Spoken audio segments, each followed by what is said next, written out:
Hey everybody, Larry and Al back again, number 31. Can't believe it, 31. 31, man. 31, and still going strong. And I want to have to say that I'm just really appreciative of you and I being able to do this. And so, Oh, man, it's a treat.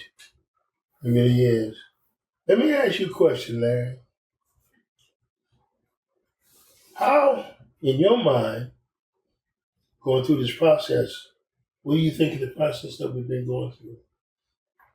well, I think of the history of it. Like I said, we started off getting together and doing some using our phone recorders, our phone video, and talking about your story, your life story. And we were able to create a lot of material for your book. And I think as we went through that process, it evolved, and we decided that a podcast might be a good idea, that we could continue this conversation in a kind of podcast format. Mm-hmm. And it took us a minute to find the right way to do it, and thankfully, with your resourcefulness, you found Elijah, and his abilities are very good, obviously, and he's able to put the technology aspect of it down, and we can just be ourselves. So I just think that it's been very pleasurable because, like I said, we have a history of working together, but not just that. We're friends, and we've shared a lot of our life. You know, close to 40 years. I mean, it's that's something to speak of. That's something to speak of. So anyway, I'm just really. Well, what are you learning? Are you learning anything? Well, I'm just learning that it's good to listen. It's good to hear people. They have stories, and their stories and their lives kind of intertwine with each other's lives, and your stories and experiences. You've taught me a lot. You taught me a lot working with you, but you've taught me even more listening to you. What are some things I taught you? What do you think?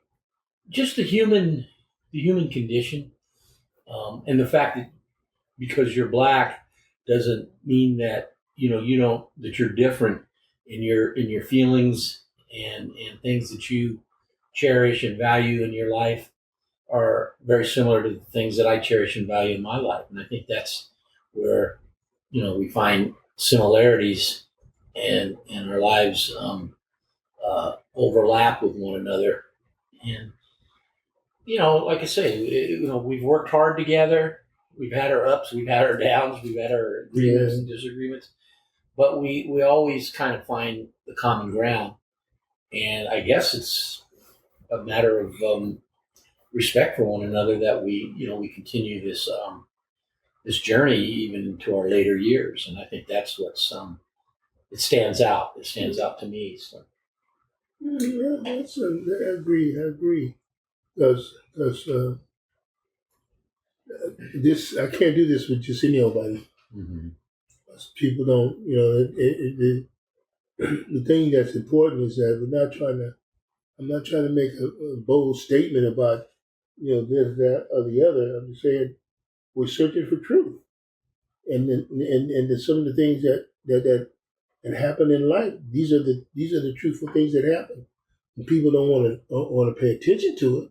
This is what happened, Mm-hmm. and how did I come out on the other end of the deal? Mm-hmm. By having faith in myself and faith in God. And you don't talk a lot about that idea of the faith in God, but that's you can't survive. I can't survive on this earth without having faith in Jesus Christ, mm-hmm. and listening to the things that he taught when he was walking the earth. Mm-hmm. He taught his disciples on how to live with each other, and that and those are factual things.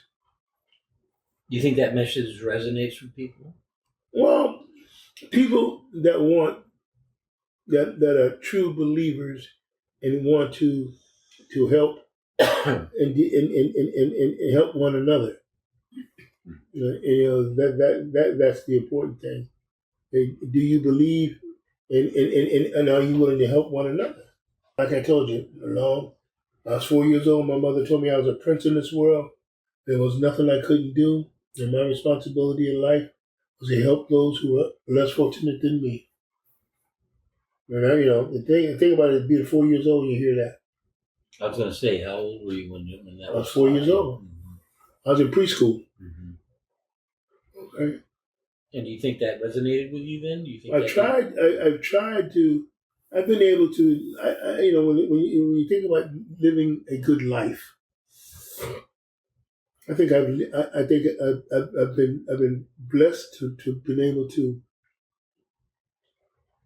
buy property, make sure that my children were taken care of, and were educated and went to school. I always kept a roof over their heads, and they've grown up to be God fearing human beings and good citizens.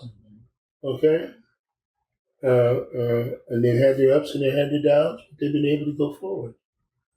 And that's the important thing. People say, well, don't you wish you had grandkids? Well, I have one grandchild, but my daughters, they were living their life. Like I told them, I said, you don't have to get married and have children for me. Mm-hmm. That's not, I want you to think about that for yourself. Because after my son-in-law passed away and she lost the baby, she was really, I didn't want to adopt. I said, well, go ahead and adopt. I said, we'll help you. Mm-hmm. I'll help you if that's what you want to do. Mm-hmm. But just remember, having a child, I don't care whether you do it naturally or you adopt, that's a hell of a responsibility. Yeah. That's a lifetime responsibility. I think about myself. I assume that responsibility. Mm-hmm. Yeah. Mm-hmm. Well, you think you were talking about, do you think you've lived the American dream? No. The American dream is where you have peace. Everybody's in working together, helping one another out. That's the American dream. You don't come here to get wealthy but how do you treat people? Okay, I mean, an apple pie over here, or help you in the backyard. That's the American dream. Mm-hmm. Helping each other go down the road. And you don't think that's been fulfilled? Well, it may be one period of time it was, but when people get greedy and feel that they're inferior, even though they're not, and it's just like I used to tell because my children asked me, I remember my children asked me, they said, Dad, how come you don't have no black friends? And I used to tell them, I said, I got plenty of black friends. Your aunt, your uncles, and stuff like that. Well, but because I learned early on, you don't want people coming to your house because they're trying to figure out how come you have this and how come you have that and I don't have it. What kind of work you do that you can do this and you can do that? Okay, that's how black folks do each other. You don't think all people do that? Yeah, all people do that. This is a comparison. Keeping up with the Joneses. Yeah, so to speak. yeah. But black folks do it because instead of helping one another, that's what they do. And in the other situation, people already got money and they're trying to get more money. You got what I'm saying? Yeah. And the black folks are trying to get the best pew in the church. You see the difference? Mm-hmm. Okay. So. And again, is that human nature? Is that the human? You asked me what I've learned from you. About the human condition. Well, you live out there in the thing. How many of your neighbors do you know? A handful. Yeah. Do you know your next door neighbor? Yeah. The one on either side? Mm-hmm. Across the street? Not real well, no. Okay. Yeah, no, I get that. No, I get that. Yeah, we've lived there a long time, obviously. And yeah, it is a sense of, you kind of wonder, why is it that, you're not as close as you probably should be. The fact that you live in the same neighborhood across the street from each other. Um, you know, if somebody was in need, would you know? Would you be willing to go and help out, or yeah, it makes you wonder. There's something lacking there. The last 8 years, this country's changed.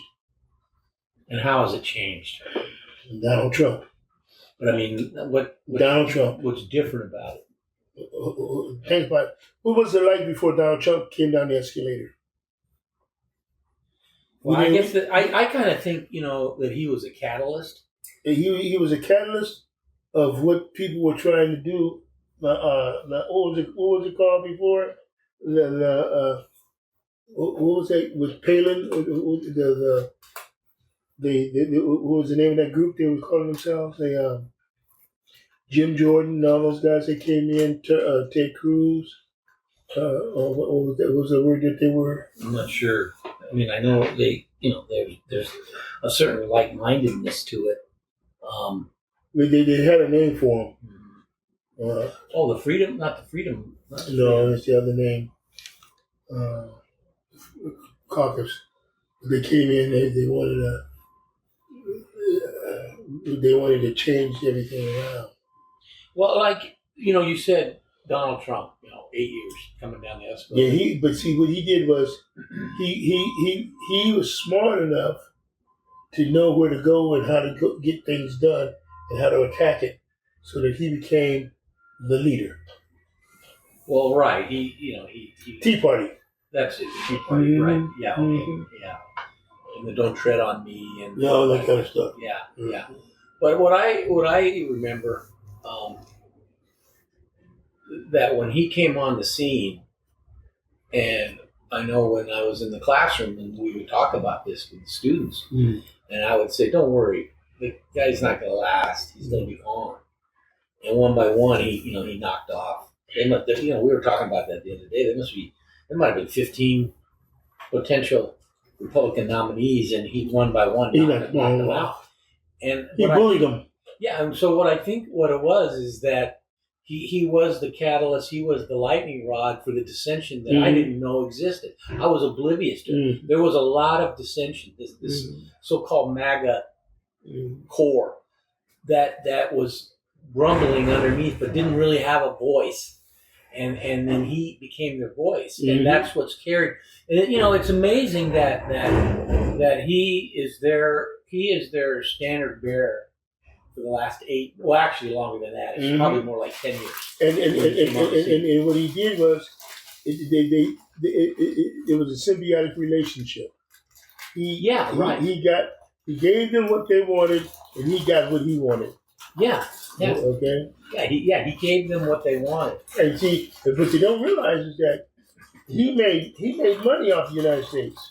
Oh yeah. He used the office to enhance his own. Well-being. He didn't spend $1 out of his pocket. No, and he's relied on these diehards to continue to bankroll, all his court fees and all his endeavors. But I think that this country. You said this country changed. It's changed in the last 8 years, and I think yes, it has. It brought to the surface the stuff that people used to say under their breath or in limited circles, now we could be said out loud. Just saying, 10 years ago, if you had a felony on you couldn't run for office. Right. You would have never gotten as far as he's gotten. Right. And that people applaud that. Yeah. And people in power applaud that. I know that the Riverside County Sheriff basically sarcastically was saying, "Well, I'm going to vote for a convicted felon." Yeah. And this is the head law enforcement officer of the county saying it's okay to vote for a convicted felon because they don't believe it or they deny it or it's not relevant. And And not only is he a convicted felon, but he is a woman abuser. Right. Well, there's a long list of. And what is it going to say about those people? You get what I'm saying? And well, like I was saying, it I don't know if it changed or it just, like I said, it came to the surface.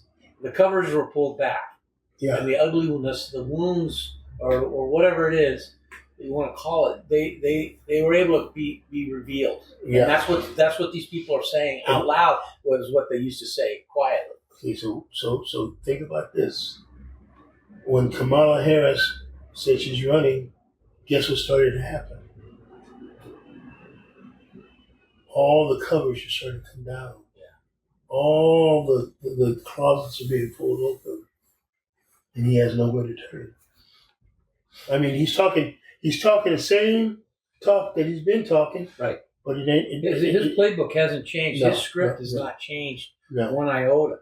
But now I don't know. I'm not sure that it's still carrying the same. Because it doesn't. Because when you have good versus evil, good always wins. Yeah. Because you're doing the thing the right way. Well, that's what you have to kind of Okay. have faith. You talk about faith. And see, and he's running around talking about if I will stop this. If I'm president, I'll do this and I'll do that. But hey, he was president and he didn't stop nothing. Right. Vladimir Putin punked in his butt, made him look like a little boy. Yeah. Okay. And Netanyahu slapping him upside the head. He got what he wanted. And the guy Khashoggi got killed, and he didn't do nothing about that. Right. Okay. Well, what's it gonna look like in the next few months? I mean, what do you foresee? Well, it's left up to the younger folks. Yeah. Do they believe in Kamala Harris? Right. Do they really believe in? What do your daughters think? They're not.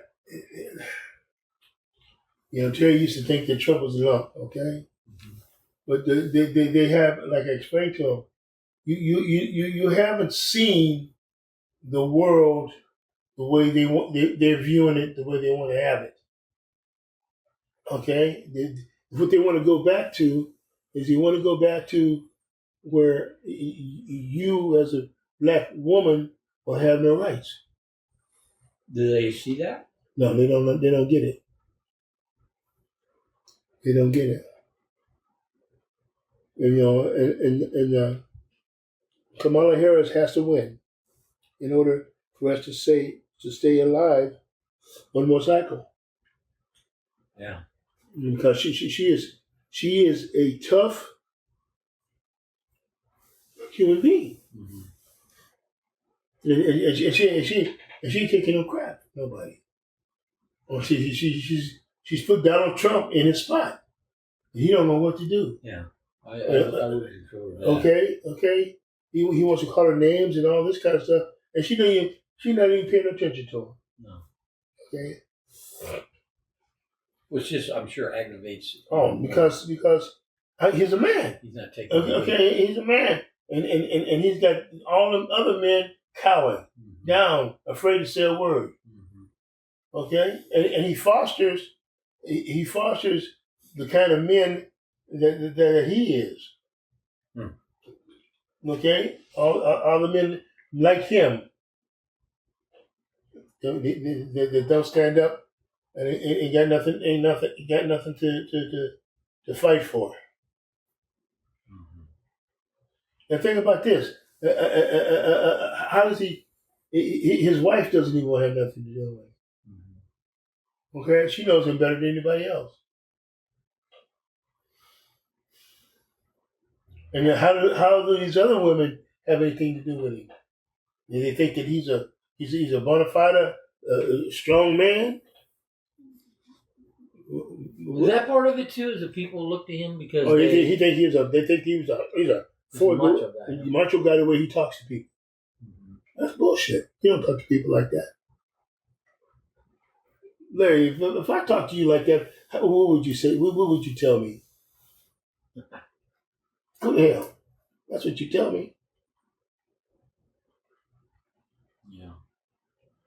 But that shows you that those men have no balls. Ted Cruz and all those guys. Well, that's the thing that always amazed me is that he would attack these people personally. Yeah. It's one thing to attack them on their voting record or their policy or their philosophy or whatever, but to attack their That's a bully. family members and then still kiss the ring. I don't know where the because they know that they kiss the ring, they're gonna get what they want. Yeah. Down the road, as long as they give him what he wants. Okay. Yeah. If Pence would have been would have done what he was supposed to have done, then he would have been president. Okay. Yeah. Well, it'll be interesting, I guess, to say the least. But it's an historical moment, one that will. Well, it's the young people. It's their turn to stand up and say, you know what, we want a part of this action. And you're talking about younger than even your daughters. I'm talking about the 40s, the 20s, 30s, 40s, right? All the 20 to 40s, 20 to 45. Mm-hmm. Yeah. And what do you think? That you think they're going to answer that call? Well, hopefully, if they've been paying attention to what's going on, because if he gets in there, then black folks say, even the people that said they're black folks for Trump, they don't even know what they're talking about. They had that. There was a little article about a woman that has a black woman in. She has a Trump store. Yeah, you know about that one. Yeah. And she said there's no racism in this world. How is that even imaginable? You know, she's making money, man. Come on, she's right there in the middle of Massachusetts, wherever she's at, and she's selling Trump stuff. Who's making the money? She is.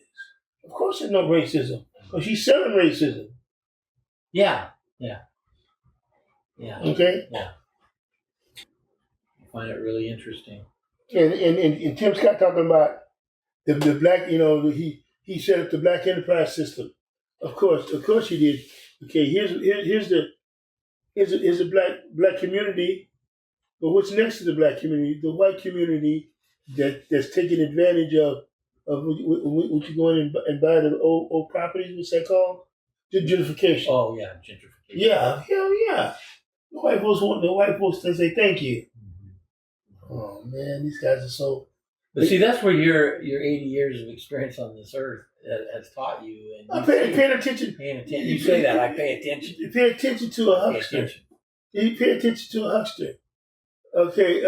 It's just like we have people in our family that have that will call you up and want you to sign on to a pyramid scheme, or I'm selling coffee, or I'm selling this and that. Okay, I want you to buy it. Okay, I don't never sell it. In all my career, in my life, I ain't never done this with nobody in my family because they can't afford to do this with me. Right. Okay, that's selfishness. One of my cousins said, "Oh, you just sold the house. You just sold the house. I got a deal for you, cuz." I said, "No."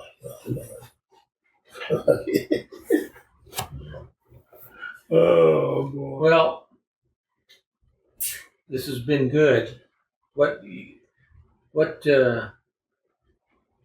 just change the subject real quick here. Okay. We'll wrap this up, but are you excited about the NFL season starting? I can't wait. Yeah. Well, it's gonna be a win there, bro. So what's your thoughts? What's hot and what's cold? Oh man, let me tell you what. I'm gonna pick. I'm gonna put it like this. I'm just gonna keep my eye on Houston because they got the best quarterback and going. Uh-huh. And this will be his second year. And they got some weapons there now. Huh? Oh, they got defense. They got the and they're aggressive. Mm-hmm. Okay, but you can't outdo Mahomes. Hey, I won't. I'm not going to go against Mahomes. And my hometown team is the Buffalo Bills. I want to see them. I like to see them break through. They got to beat Mahomes. Then they got to go through Kansas City, huh? Uh-huh. The AFC for sure. They had them. Remember one year they had them 7 seconds on the clock, and Mahomes go down and kick a field goal. Yeah. And shit, man, come on now. They're still rolling over in their bed on that one. No, but I want to see. I want to see what's going to happen in college. So what's going to happen? Ohio State should be number one. Ohio State in Georgia, those schools like that, and then we'll see. We'll see. Mm-hmm. Texas, we'll see. Mm-hmm. But you're excited about it. I'm excited. Starting what, next week or no? Yes, college should be starting next week. Yeah.